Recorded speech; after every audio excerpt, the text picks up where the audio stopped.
À Davos, le monde a choisi d'ignorer l'Amérique.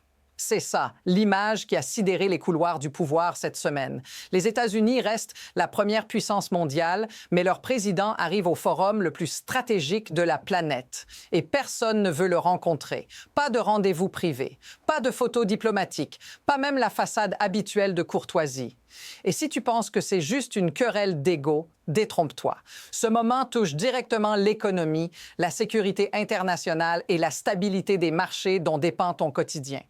Parce que ce qui se passe ici n'est pas un simple malaise diplomatique, c'est un signal envoyé publiquement devant les caméras par des dirigeants qui savent exactement ce qu'ils font. Le président français Emmanuel Macron le dit sans détour. Il ne veut pas rencontrer Donald Trump à Davos.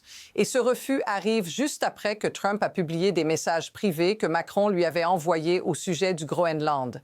À partir de là, tout s'accélère. Les déclarations se durcissent, les alliances se crispent, les marchés réagissent. Et soudain, une question devient impossible à éviter. Comment un président américain en est-il arrivé à être isolé au cœur même du pouvoir mondial? Parce que ce qui s'est joué à Davos n'était que le début.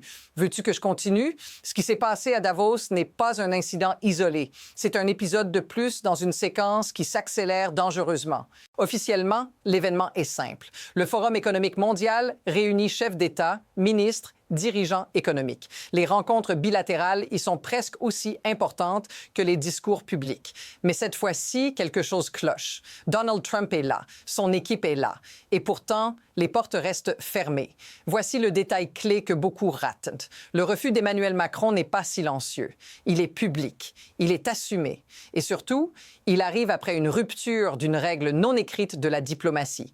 Trump a rendu public des messages privés échangés entre chefs d'État. Dans ces messages, Macron ne menace pas. Il questionne. Il écrit, très précisément, que ce que Trump fait avec le Groenland n'a aucun sens et qu'il est prêt à parler d'autres sujets mondiaux autour d'un dîner. Mais au lieu d'un échange discret, ces messages finissent sur les réseaux sociaux. Et là, l'histoire change de nature, parce que ce n'est plus une divergence stratégique. C'est une exposition publique, un signal envoyé à tous les autres dirigeants présents à Davos. Les conversations privées ne le sont plus vraiment. Et dans ce type d'environnement, la confiance est une monnaie plus précieuse que n'importe quel accord commercial. Regarde ce qui se passe ensuite. Pendant que Trump publie ses messages, il partage aussi des cartes montrant les États-Unis contrôlant le Groenland, le Canada, Cuba, le Venezuela. Il diffuse des images de lui-même avec J.D. Vance et Marco Rubio plantant symboliquement un drapeau américain au Groenland. Ce ne sont pas des documents internes, ce sont des posts publics. La question n'est donc plus seulement « que veut Trump ?» La vraie question devient « que sont censés comprendre les autres dirigeants en voyant ça ?» Parce que dans un forum comme Davos, chaque geste est lu comme un message stratégique.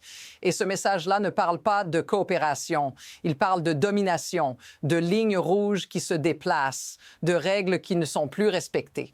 Et c'est exactement à ce moment-là que le silence autour de Trump commence à prendre un autre sens. Pas comme un oubli, mais comme une décision. Car si tu es un dirigeant mondial, que fais-tu quand tu comprends que chaque échange privé peut devenir public le lendemain, accompagné de menaces, de cartes et de provocations?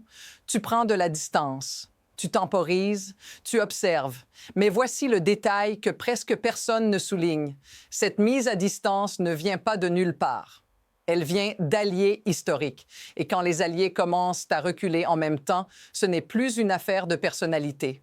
C'est le signe qu'un seuil est en train d'être franchi. La suite de l'histoire va montrer à quelle vitesse cette tension va s'étendre bien au-delà des mots et pourquoi ce moment précis a déclenché une réaction en chaîne que Trump n'avait probablement pas anticipée.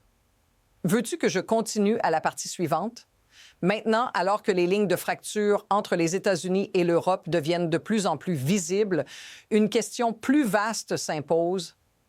Quelles sont les conséquences directes de cette rupture sur le monde entier? Ce n'est pas juste une question de pouvoir diplomatique ou de fierté nationale. Cela touche l'économie mondiale, les chaînes d'approvisionnement et même les choix politiques que tu feras dans les mois à venir. Parce qu'à mesure que ces tensions grandissent, elles modifient non seulement l'équilibre des puissances, mais aussi les incentives qui gouvernent tout, des entreprises aux consommateurs.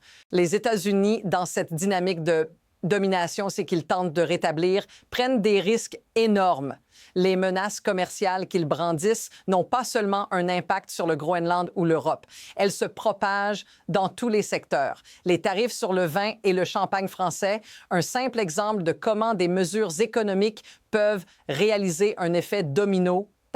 Mais cela pourrait toucher bien plus que les simples secteurs ciblés. Imagine un monde où chaque négociation, chaque accord international devient une négociation de force, où les puissants essaient de tirer avantage des vulnérabilités des autres. Le monde des affaires devient alors plus incertain, plus volatile et bien plus risqué. Les entreprises doivent se demander quelles sont les conséquences de dépendre encore des États-Unis comme principal partenaire commercial. Cette incertitude a un impact direct sur la stabilité des marchés financiers mondiaux. Les investisseurs regardent, ils observent, ils ne se contentent pas de réagir à des tweets ou des menaces de taxes. Ils analysent un trend system qui se transforme devant eux. La vérité, c'est que ces tensions économiques ne vont pas se limiter à des petites secousses. Elles pourraient créer des vagues qui déstabilisent des régions entières. Et puis, il y a une autre dimension qui commence à émerger ici. Alors que Trump s'enlise dans ses attaques économiques et diplomatiques, un autre sujet commence à dominer l'attention internationale. Ce n'est pas seulement le Groenland, ce n'est pas seulement les tarifs ou les menaces, c'est la vision de l'Amérique. Une Amérique qui ne se voit plus comme un partenaire global, mais plutôt comme un dominateur isolé. Mais voici le twist, et c'est là que tout bascule. Dans le même temps où les tensions économiques montent, l'Europe elle-même commence à répondre avec plus de fermeté. Le président de la Commission européenne, Ursula von der Leyen, annonce que l'Europe investira massivement dans le Groenlander. Elle précise que l'Europe et le Danemark vont travailler main dans la main pour soutenir l'économie locale et renforcer les infrastructures. Ce n'est pas juste un projet, c'est un engagement stratégique. Et dans ce même souffle, elle met clairement en évidence que l'Europe est prête à renforcer son indépendance vis-à-vis des États-Unis. Ce qu'elle vient de dire, c'est simple. Les Européens n'ont plus l'intention de suivre aveuglément Washington. Cette rupture est profonde et elle fait monter la pression. Ce n'est plus une question de simples désaccords politiques, ce sont des alignements mondiaux qui sont en train de se transformer sous nos yeux à Davos. Et si la situation continue à s'intensifier, la question devient quel sera l'impact immédiat sur toi, sur ton quotidien et sur l'économie globale? Veux-tu que je continue à la partie suivante? À ce moment précis, la pression monte encore d'un cran. L'Europe, dans sa réponse collective, montre qu'elle ne se contente pas de réagir à une situation immédiate. Elle est en train de façonner sa propre voie. Une voie qui ne dépend plus des caprices de Washington. Ce que Trump voit comme une provocation devient rapidement une réponse stratégique. Et elle se répercute bien au-delà des frontières de l'Europe. En parallèle, les décisions économiques mondiales se déplacent sous la surface. Les entreprises, les gouvernements et les investisseurs commencent à se poser des questions qu'ils n'avaient jamais envisagées auparavant. Que se passe-t-il si l'unité de l'OTAN est brisée par un conflit interne? Et surtout, qu'est-ce que cela signifie pour la stabilité des marchés mondiaux? Car, en toute logique, ce n'est pas seulement une question de politique étrangère. C'est une question de futur économique, de partenariat et de réseaux mondiaux.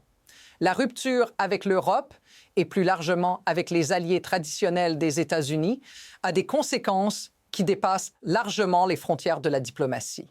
Les marchés envoient déjà des signes de nervosité, mais ce qui devient encore plus alarmant, c'est l'effritement d'un système multilatéral qui a tenu le monde en équilibre depuis des décennies.